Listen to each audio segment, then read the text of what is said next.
I think it's a lot of pressure, right? The way you said that it's an interesting session, so we're going to try our best to make it interesting and interactive. And the idea is that, of course, there are some thoughts that we will invite from the panel here, but we also want to leave some time open for you all to ask some questions, anything intriguing, anything that you think is important for the topic or generally as well. So I think people wanted a quick round of introduction. So I'm Deepti. I lead talent acquisition and diversity for Honeywell APAC. I would quickly ask my panelists to also please do a round. I am Dr. Sudhir, and I had Ines Healthcare, that is Yuva Health. Hi, I am also Sudhir, but not doctor. But it's not a remake of Karthik versus Karthik. It's just a coincidence that both the Sudhirs are there in front of you. I have been an insurance and a healthcare professional for last 2 decades and trying to bring difference in the lives of people, and that here we are today, to interact and share our thoughts. Thank you for having us. Very warm good afternoon. I'm Divya Mishra. I head human resources for Landis+Gyr India, which is a 125-year-old organization, and I've been with the organization for 7 years. So thank you for having me. Hello everyone, I'm Seema Anand. I head HR in DLF. I've been in this company for 5 years, and I started my journey with technology, with a technology organization called TCS. Today a lot is being spoken about tech, but those were the early days when tech really actually entered the country, and I've seen those days very, very closely. So good 12 years with TCS, and from there on I moved to another organization where I led a leadership program, which was TAS, and from there moved on to Indian Hotels, and from Indian Hotels to DLF. So that's been my 28 years journey, and thank you very much for having me here today as a panelist. Super, great. So the topic is well-being and inclusion for a dynamic world. So first of all, I probably will take a quick jab at looking at what is well-being, right? It's such a nice, sweet, simple term, but it's actually massive. So well-being practically means feeling good, feeling happy, feeling healthy. But what it entails is that, it entails my good health. It entails me feeling prosperous. It also entails, what is my general sense of purpose and belonging in life, right?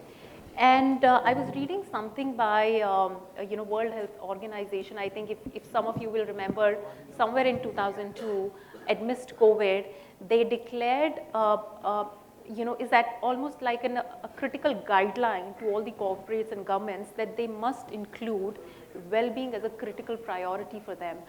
So much so, following that, a whole lot of countries have included well-being as a budget. By governments, of course, and also by some corporates, some well-defined corporates. Now, why did it happen? Why did someone like a WHO had to do that?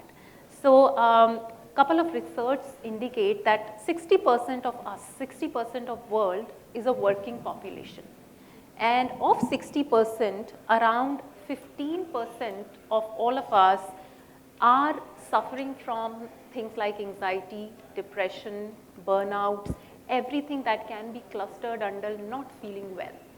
And if we have to estimate like a productivity loss, it's like a 1 trillion loss at productivity every year because of 15% of us not feeling well.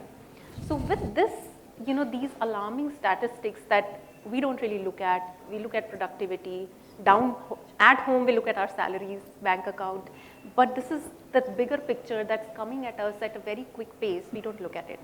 So I really want to get into this, very important topic with my esteemed panelists, and I have some questions for them.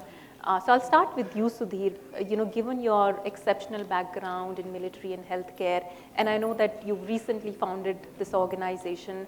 So what are some of those levers and measures that your firm has taken to enable this evolving well-being concept in the corporate world? Sure. So I'll put something historical in perspective.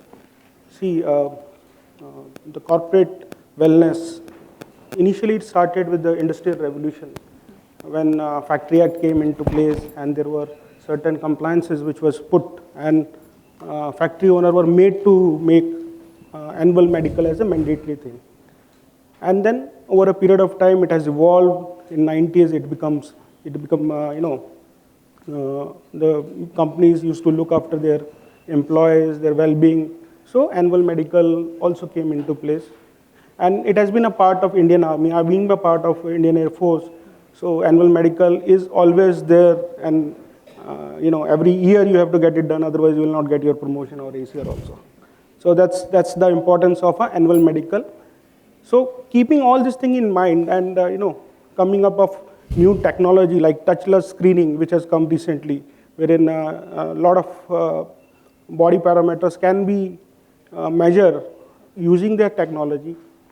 So we thought of creating this company which leverage technology and healthcare on healthcare, and creating a platform where you are able to find each and every product which is related to healthcare.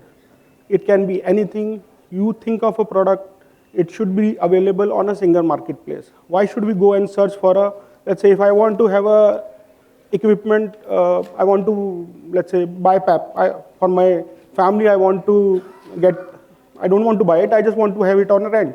So I can get it on rent. I want to go for a OPD. There should be somebody who can give me an opinion. If I'm aware that I want to go to a specific doctor, then it is fine. But if I want to have some opinion, there should be a first medical opinion which should be there. If I want to know whether there is a second opinion which I want to take, so somebody should be there to provide me a second opinion. So our motive of creating this organization was to create a marketplace where all the services should be available to each and every individual, as well as to the corporates. That's it. Super, super. That's really great, Sudhir, because I think the first point towards this is having really robust tech-enabled solutions to help the corporates. So that's great, thanks. Moving on to you, Sudhir. Now this is one part of it, right? Having solutions or technology available, but when you lead an organization like HCL Healthcare, which is large in scale, I would want you to probably go a step further and help give us an overview of, let's say, the strategies that you have thought of, implemented, and how do you measure, if those strategies are successful towards people's well-being? Sure, and it's a good reason that he has done his doctorate, so you could refer him as Dr. Sudhir and me as Sudhir, so that we don't get confused, unless you want to check if we are awake or not. Thank you, for that question. And taking a cue from the previous session, there were 3 categories which I think being asked: work from home and work from office and hybrid. But I see there were few hands we did not raise. I think they believe that no work is a good sort of zone to be in. And we are talking about well-being. It could be as good as 30 minutes nap after the sumptuous lunch. So congratulations to you for staying awake, and thank you as well for putting up with it. I was debating with my colleague whether it is serotonin or tryptophan, which one is playing a role in terms of giving you those sleepiness. But you have fought it hard, and you are with us so far. Now coming back to the point, so Dr. Sudhir has given you an overview how it has evolved over last 200 years. So that's more from a care perspective. But if you see how the entire healthcare journey has taken shape in last 200 years or so, we had first biology coming in as a intervention, and we had a lot of medicines coming in. Then we also saw chemistry coming in. That's how vaccination and Lewis Pasteur and things like that has happened. That's the second sort of element there. Then we saw physics also coming in together. We had X-rays and a lot of other machines coming in. And in last 2 decades, where we are seeing a ever dynamic and changing landscape, we're seeing a lot of technology where we are talking about AI, Gen AIs, and so many other things. I am not a tech expert, but yes, that's the infusement which we are seeing in terms of health. All of it is now coming together. So what it means that there is a lot of complexity, and health as such is a complex topic. Now when we look at health, normally we try to talk a lot about data. Now a data for health could be a macro topic. When we are talking public health, it may be relevant, but if I tell you that we are the diabetic capital, it may not really resonate, that strongly. But if I were to tell you that in corporate health or in corporate employees, because of pre-diabetic range of HbA1c, their productivity levels are lower, then probably it will catch your attention. I think that's the shift, or that's the transition which we have to look at from a strategy viewpoint. Yeah.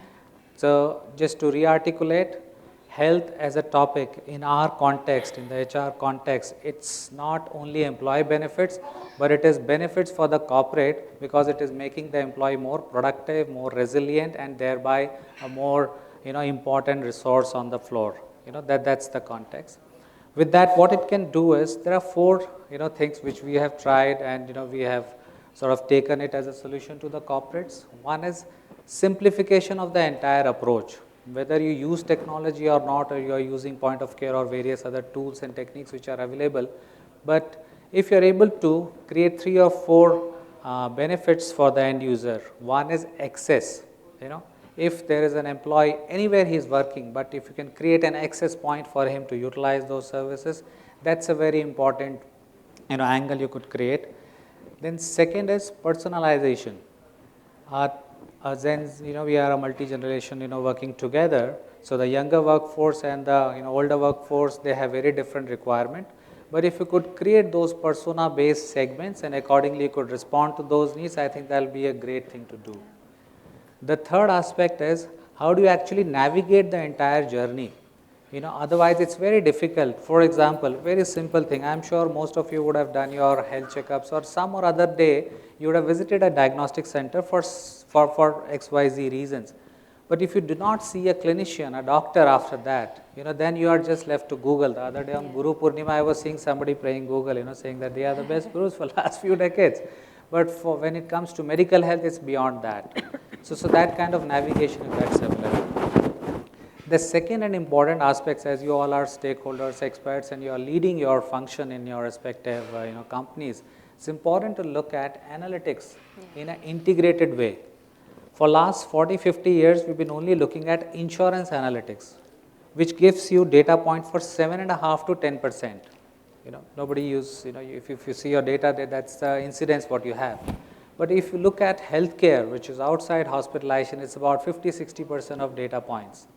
Then you also look at your other business related data points, which is leaves, which is your productivity loss, absenteeism. But when you marry this, you will get a fantastic report.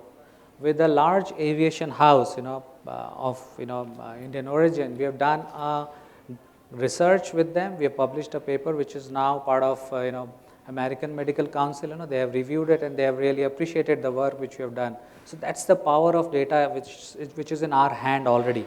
So that's something which you could look at, integrated analytics, as I would put it. The third, which Dr. Sudhir has already spoke about, is point of care execution. While you could create a lot of things in the back end, but for the person to use, are you bringing it at his office, at his doorsteps, or navigating the entire journey wherever he is going? So that kind of support, if you can create for the employees or whoever is the user, that will be a great boon. The fourth angle, which technology can't do, is the human element.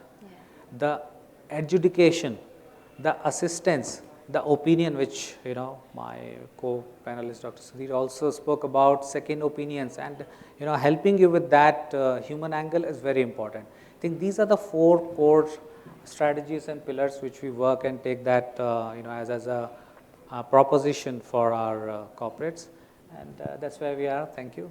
Super. No, that was, I think, very informative, especially the way you articulated Mr. Sudhir, and I think that's how I will address it. Now, again, there was something Mr. Sudhir mentioned, and it's more for, my question is for you, Divya, is that there was, he mentioned a word persona in between, and then of course he went on to the human element, which is completely different, can't draw a parallel, but the word persona stuck with me.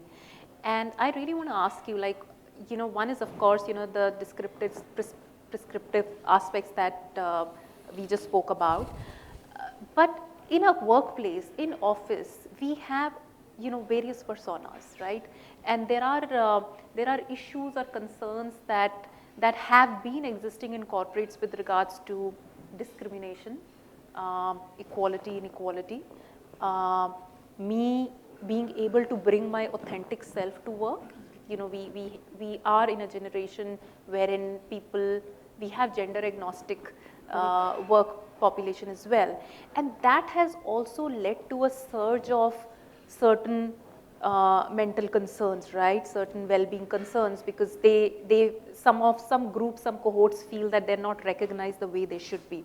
So with this aspect, how do you bring in well-being and inclusion together?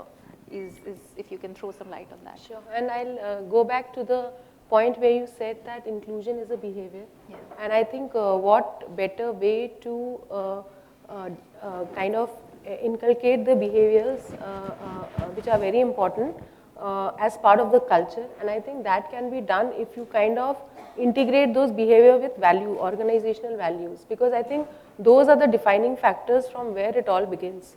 So one of our values, we're a 125-year-old organization, like I said, and we're in the business of managing energy better. Sustainable impact is one of our core values. And if you have to bring or make anything which is sustainable, I think people are the core. And if you don't really respect and make people be the way they are, then the sustainability is out of the window and out of the question. So I think the starting point for us was that how do we include that as part of our values. Once it's part of the values, then of course the trickle down effect starts, that you will build leaders, you will create leaders who believe in those values. And very important aspect as part of that for us is that people, while technical competencies and everything is great, I think some of the competencies which we really focus on when we build the leadership pipeline is that of empathy, that whether people listen to each other, that whether they have a caring nature, and whether they have the ability to nurture people around them. And when you have those particular aspects, which when you keep that in mind, then you are actually accepting people the way they are, and that kinds of takes away the whole aspect of whether I am being my authentic self, whether I am being valued in the organization. And then through various programs, interventions, regular communications, programs, policies, I think, all of them are equally important. So there's one where you have policies, possibly I think few years back we also had, where you're distinguishing whether somebody is a senior, junior, you get to travel in a certain class. If you're at a certain, we said no.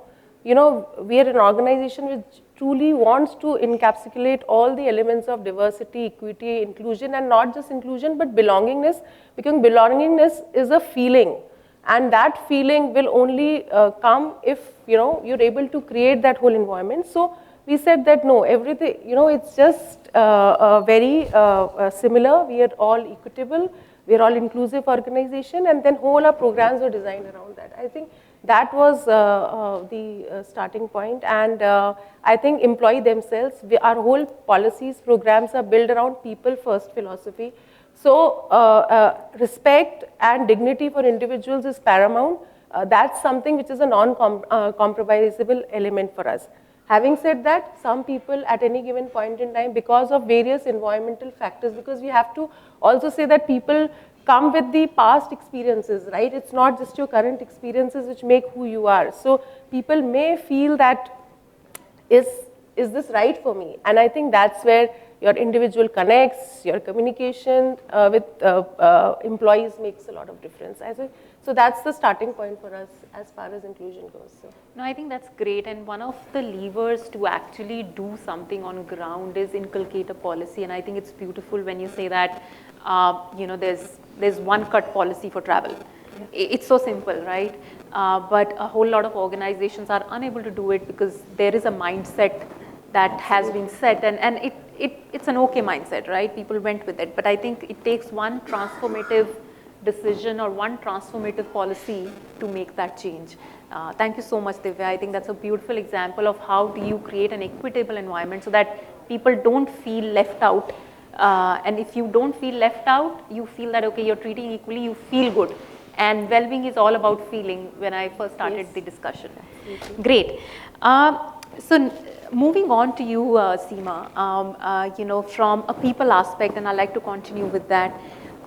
You also, you know, lead an organization of multiple demographics, right? So how do you see well-being being viewed by people across the organization, right, from top to bottom?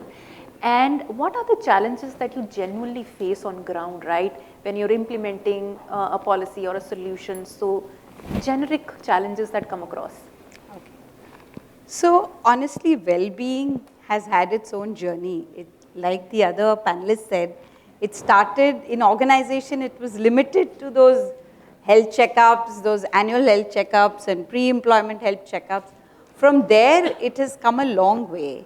And you know, I think COVID has been one phase that has really made every single person within an organization or outside of an organization realize that health is the real wealth that you have. And unless you're not healthy, there's nothing nothing around you that works. Ultimately, well-being is about making an employee happy. And how does an employee be happy if he is able to come from his home to his workplace happily, where he's, getting a good work environment, he's able to contribute, he's productive, all of that. I mean, that's well-being. And I think today the biggest challenge, of course, like I said, COVID helped us, but still the biggest challenge remains awareness.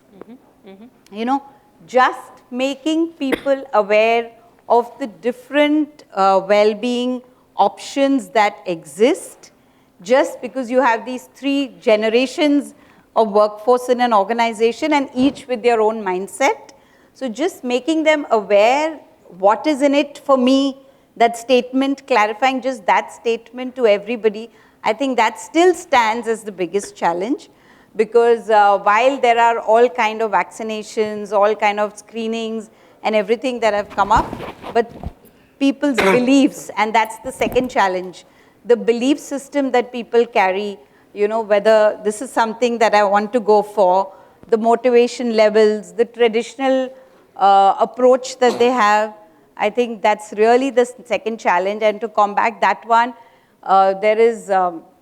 it's not easy. There have been enough and more conversations, enough and more partnerships that we have to get into, get people on board, ask them to explain. Still, you will see that there is a little bit of a fear factor or sometimes a psychological factor that sort of sets in people's mind and they do not want to. And we saw it during COVID. There were many who did not take vaccinations even till the right end, right? Because of whatever they mentally thought about it. But I think today with data also, sometimes it's very difficult to explain because we do have medical practitioners coming in and organizations coming in, explaining. So those psychological factors, I think, are really the second most, area where one needs to tackle. And I think well-being is not just physical, it's mental health is a complex subject. Plus, it's quite sensitive. So keeping that anonymity, that trust, that again is the third challenge. People don't want to talk about, employees don't want to talk about that their health conditions in open still. And that trust, making them feel that this is completely going to be, anonymous or, it's going to be confidential. Nobody is going to have access to it. Like, for example, we launched a mental health program. And just to get people to talk to these psychologists or psychiatrists, it was so difficult. It took nothing less than 2 years to get, I would say, 10% of the organization to touch base with them. Yeah. So I think that trust is really the third factor that exists. Then, of course, there are other things, management buy-in, how much the management of the organization really trusts that well-being and taking it so far is going to really help the organization. What is in it in the business side of it? So that's the other thing. Factors like costs, sometimes there are not enough budgets to take on full-on projects of health, be it physical, mental, whatever. So costs, again, that's the other challenge. But I think those are peripheral. I think the most important is the employee himself or herself, making him or her aware that health is what is going to sort of help you live a very happy life, be productive at work, as well as enjoy your off time, your me time with family, and grow, because organizations here exist to give you opportunities. But if you're not feeling good about yourself, the opportunities may be hundreds of them, but you'll not be able to leverage on anyone, because ultimately I think the whole concept of work-life balance comes into play. That work-life balance is so critical. Today, if you see organization data, there are so many employees who don't even go for their annual health checkups. Reason being that they just don't get the time. Because you literally are living the 5 days in office and 2 days at home. And you're completely occupied on those 7 days, because 2 days are not enough to handle your home chores, and 5 days you're on a 9 to 9 schedule. When do you go for a health checkup? So we have to literally force people to go for an annual checkup also. That basic some people do not want to do. So I think just making employee aware of what are the benefits of being healthy, both mentally, physically, socially, financially, because one leads to the other. You're not financially well off, you'll not be mentally well off. You're not mentally well off, somewhere you'll fall sick. So it's all integrated. So it's so important to make employee the focus and really have everything around it. And in my conversations with a lot of companies, I always tell them this, that while I have the employees, we partner with you, but the benefits that they're going to gain is something that really needs to go to them, be it through data, be it through some examples, be it through some health champions around, or some role models, whatever it is, but it needs to reach your target. So I think those are, Great. those are the...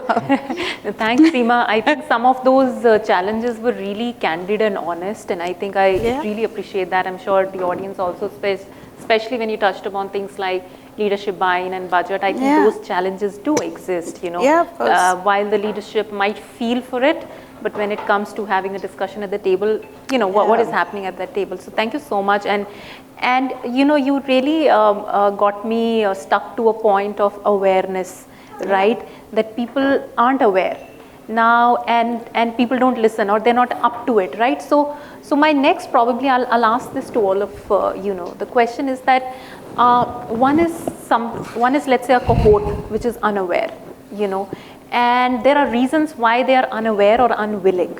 Now, and we are living in a world wherein they say data is the new oil or data is the new currency, right? So I know, Dr. Sudhir, for you, data, that's your backbone, right? That's how you create products. But I would probably want you and the others also to answer this one question in the stream of how will it impact, a person, an individual, or rather an employee in a corporate's his or her well-being. So what I want to ask is that how are you currently, or how do you intend to leverage data, analytics, technology in a manner that it instills trust in an employee, it kind of creates an environment of trust and belief, so that an employee or an individual is eager to listen to you, to comply, to understand that whatever frameworks that you're curating are for their benefits, and hence it kind of leads to, let's say, a good culture, and it pivots towards success for everyone. So a long question, but since I wanted all of you to answer it, so I thought let me just explain a little. First I'll take up awareness. Yeah. So I've seen people are not even aware about their insurance program which is running in their company. I've seen a lot of people, when somebody gets sick, they run to the HR, they ask, what is our coverage? What is there in our insurance program? So firstly, we need to, maybe at the time of induction, we need to educate them more about what they have in this company for them in perspective to health, whether there is a health insurance, what kind of health insurance, if there is a wellness program which is available for them, what kind of wellness program is there, whether they can cover their family into that health wellness program. So that need to be, inform them once they are inducted into our organization. That is very important. Secondly, coming to the trust also, when we do a lot of annual, we have been doing a lot of annual medical examination. People come to us and ask whether this report will go to HR, whether it can impact our employment. So people are also hesitant whether we should go for an annual medical. If something is found wrong, whether it will impact my employment, whether it will, in fact, in Air Force, there used to be, the promotion it never used to be there if you are medically down. But this is not this doesn't happen in, the corporate sector. Non-veterans. Yeah. So that kind of trust we need to give it to the employees, that this is for your assessment. And if we are able to figure it out at an initial stage through medical examination or any kind of screening, probably it will save a lot of money of yours also. You're not getting hospitalized and you have been treated at a primary care center. Secondly, there is, I feel the data should be collected at the time of induction, and that should be translated into the program as well. Let's say if you, at the time of induction only, you found that there are people who are diabetic or who are hypertensive, or we can do an initial, at present everybody is getting pre-employment health checkup done. Yeah. But did it translate to your well-being program? No, I don't think we are considering that pre-employment health checkup. The pre-employment health checkup, we are just taking it as whether the person is fit to be a part of an organization or not. But we can get more out of that. We can, create a program. We can create all this data point and create a program for the employees, and that can, be a long-term investment for the company. Sure. That's the point I have. Okay. Great. So I think what I got to know was that there are a lot of avenues available for organizations to kind of create data sets and help employees, but they're not doing that right now. Okay, so that's not a focus basically. Yeah, that's not a focus. The focus is whether he's fit to be a part of our organization or not. Right. But they have data sets available. They have. There's great. So to you, Mr. Sudhir, I mean, I would want you to zero in maybe towards the employees and not the consumer at large. How do you, Sure, thank you. And Dr. Sudhir was referring to one category called as Cat C, if I am, Cat C. Pronouncing it correctly. So in defense, they put you in a bucket called as Cat C, where your promotion and growth chances are all stunted and you retire at the same level, if you're not medically fit. Of course, their environment and situation is very different. The health could be bad because of various other reasons. They would have gone to the front, or they would have fought, or done a lot of other things. So, but that aside, thankfully we are too far from there. In corporates, we don't have that, difficult, punishment for not being healthy. But having said that, I would like to keep this a little more direct, than diplomatic, and please, bear with me if I am, a little bit more blunt also. So as I started that, don't look at it from an employee benefits lens. Otherwise it will all look like a very good rosy picture for the employee, and you're trying to give something good for the employee, and that's where it fails. So the 2-3 pivots I would like to share with you. One is, your benefit philosophy has to align with your business philosophy. Right? It should be a business strategy, and we heard in the fireside chat before the lunch, and I believe your attention span was almost 80-90% at that point in time. I hope we are doing justice to this session as well. So if the benefit strategy tells you that you have 3-4 milestones or 3-4 objectives to achieve, business strategy, then your benefit strategy can talk to it, and believe me, you will have a better buy-in from the leadership. Versus you go and tell them that you want to do X, Y, Z things for the employee, probably that will not really, cut the cookie that way. So that's something which is very important. Second is how it is culturally aligned. You may say that you want to do a lot of DEI, you want to have women empowerment, but you do not have policies which is very much aligned to, let's say, women health, which goes through different phases. So that could be one. You may not have, let's say, health and safety provisions for people with mobility issues. And I'm talking from real-time experiences. We have done these things for a lot of corporates. Your journey may be at a initial level, and it may not be at let's say at the zenith or pinnacle of where one could imagine the wellness could be. But be very firm on those strategies, aligning it to business. That's one. Second is, if you can develop frameworks, within whatever budgets, whatever is your industry, whatever is your geographical spread, then you will make more meaning out of it. In our terms, we call it as continuity of care. Whether it is at service level, whether it is preventive care, or at a social level, which is family, including their immediate family, or at a community level, whether it is in office or otherwise in a hybrid scenario. So looking at those aspects, basis on your organization and the way your work and culture has pivoted, you could look at that continuity of care. The third one, which is very important, is inclusive communication. We call it as DEI, but we never look at communication as an aspect. How do we look at, we are talking to the same employee where I'm responsible for his burnout, then I'm talking health to him, right? But I don't talk about burnout, but I only talk about health, then it will not resonate. So if you're looking at it at the same continuum, you'll be able to, appreciate both the aspects better. And then looking at, what's the different flavor your organization is going through, like you come from a, let's say TA background, or we also had people from L&D and all. We never spoke about health as a skill, which is a very important element. If health is also, if your let's say technical skills are rated and a lot of other skills are scored, you could score health as well. Some of it Dr. Sudhir has spoken. Some of it we could maybe when we connect later we could talk about. There are numerous ways how you could assess and score. And you could just Google it. Last week, one company has actually introduced, having a score where they have included in their appraisal cycle. It's a good time around of the year, right? We have all our appraisals around. So they've included that, and they'll be implementing.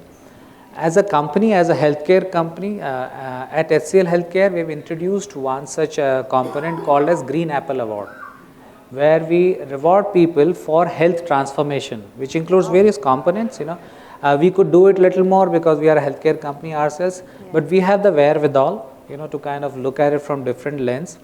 Finally, you always have an option to look at partners who can come in. You don't have to do it yourself. Look at experts and strategists who can come and join hands with you and drive this agenda together. I think that's my 2 bit on this. Wonderful. Some very pointed actions. Thank you. What about you, Divya? Right, so I think technology to enable trust in employees, I think it's a combination of both. So technology will go, plus there is a human intervention which goes along with it to get the best balance in enabling trust. So I think I'm a lover of simplicity, and I think that's what we've also been driving in our organization, that you say what you do and you do what you say. I think that's the base for forming trust with the employees. So if you've said that there are certain initiatives which will be introduced, there are certain policies which will be introduced. So like going back to what Sudhir said, you have to do a lot of research before you commit, right? So there's a lot of background work which should happen, but when you're going out in front of the employee, then you actually do what you've already committed. So I think that is one. And technology can actually leverage in actually sharing that information in a very interesting way to employees, which makes sense to them. So I think that kind of helps build the trust. And secondly, I think more and more, we're living in a world where change is happening at a very rapid pace. On top of that, there are geopolitical tensions which are happening. Currently, the whole world is anyways seeing 2 wars which are happening. And then you're also seeing a lot of industrial revolution, or you're seeing industry going through downfall, a lot of industries. You're not seeing really, you're seeing people getting impacted all around you. So I think in times like these, that natural fear of what's going to happen to me is going to be with everybody. Even if I'm in HR, I will also have that fear because I'm also an employee. But I think what matters is that how your leadership is living what they're saying. And will that mean that no tough decisions will be taken? No, that's not the case. There will always be tough decisions which will be taken, but the factors and considerations in which they are taken, I think that is very, very important, and how honest and direct you are with your employees on the whys. I think so that's very important to address. So I think that's how we kind of use it. And if we go back to employees on crowdsourcing ideas, if you're looking for something from them, then we say that these are the inputs and that's what we've done, this is what you wanted, and this is the benefit. So I think that's a good example of being transparent. And I love the phrase saying and doing, because I think that's something that I use in my reviews a lot, say do. We call it say do in quotes. Thank you so much. Very quickly, words of wisdom from you, Seema, and then we move to, yeah. So, I want to share something about DLF. The chairman emeritus, he actually during his time, like they said that, fitness is a thing that is now put as part of appraisal. In DLF, there used to be a time when you would not get your increment if you were not found to be physically fit, not completely, but to get within those parameters. So you get it either in April, May, June, whenever you get within those parameters, that's when your increment would get affected. So that was how he was also from defense. He championed the cause in this way.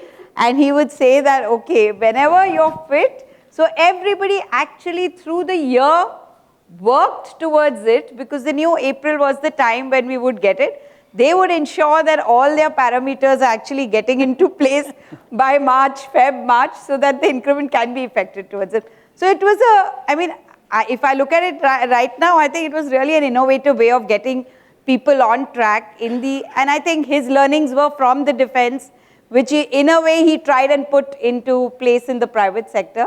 So that was just one thing I wanted to discuss. I want to talk about the mental health program that I championed in the last 3-4 years, and how data kind of helped me do different things there, and how trust happened. So when we launched this, it was just after COVID, because people had gone through different situations in their families, some had lost their dear ones, etc., etc. So we launched this mental health program where you had psychiatrists and psychologists on the other side. It was a tech platform.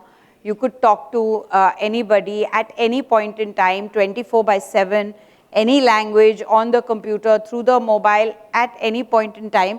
There were people accessible on the other side. These were issues that you didn't want to talk to anybody in the organization or at home, and you were still stressed about them.